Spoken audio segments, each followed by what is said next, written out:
Hi everyone, I'm Naturalist Uriah, and today I'm heading out to our wetland here at Deer Haven Park. Why don't you come join me?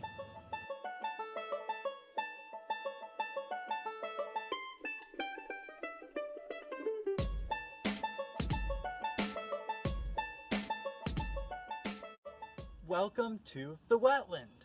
This is our wetland here at Deer Haven Park, and this is one of my favorite places in the whole park, just because of how cool and how important wetlands are, both to wildlife and us.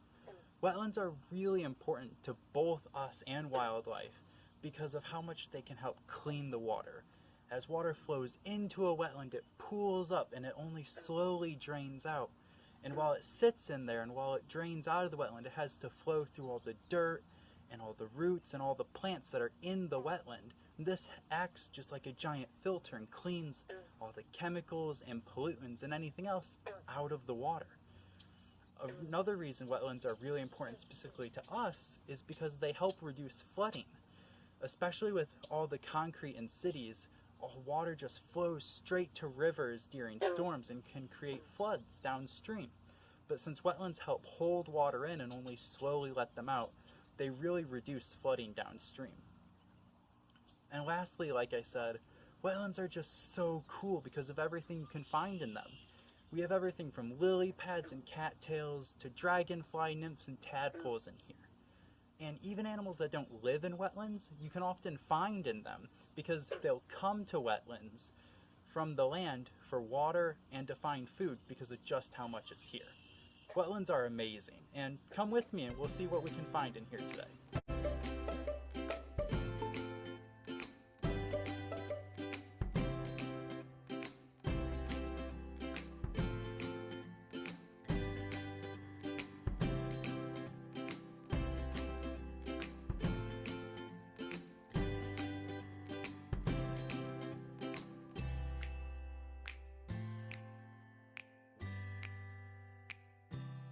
Now that we've seen some big animals in the wetland, let's take a look at the smaller ones.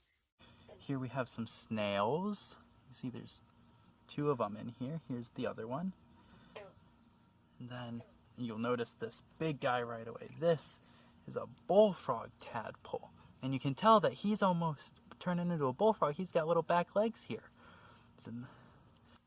Bullfrog tadpoles are so much bigger than other tadpoles because they stay tadpoles for 2 years, not just one.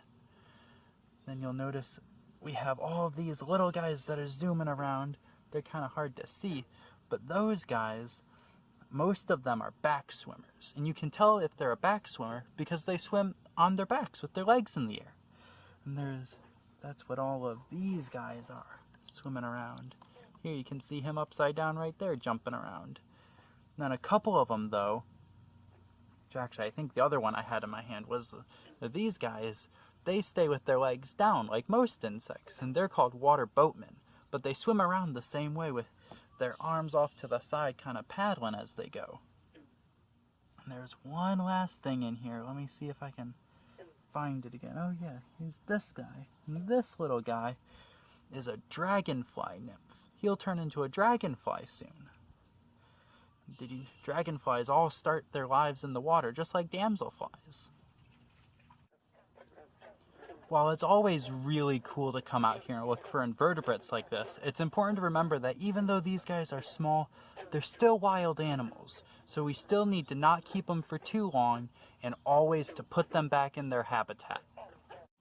Unfortunately, like a lot of different ecosystems though, wetlands are facing a lot of pressure and damage from humans. But there's some ways you can help them. The first way just being to try to reduce your trash and always take care of it when you're done.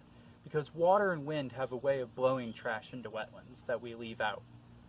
The other way is just having to do with chemicals that used are on people's lawns or in people's homes. Because since a lot of wetlands are fed by rain, the rain falls down and they can wash those into wetlands, which can hurt them.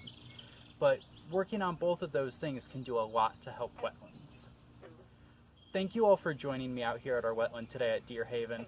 I hope you enjoyed it and I hope you learned a lot too. I really look forward to seeing you all out here sometime this summer. Bye!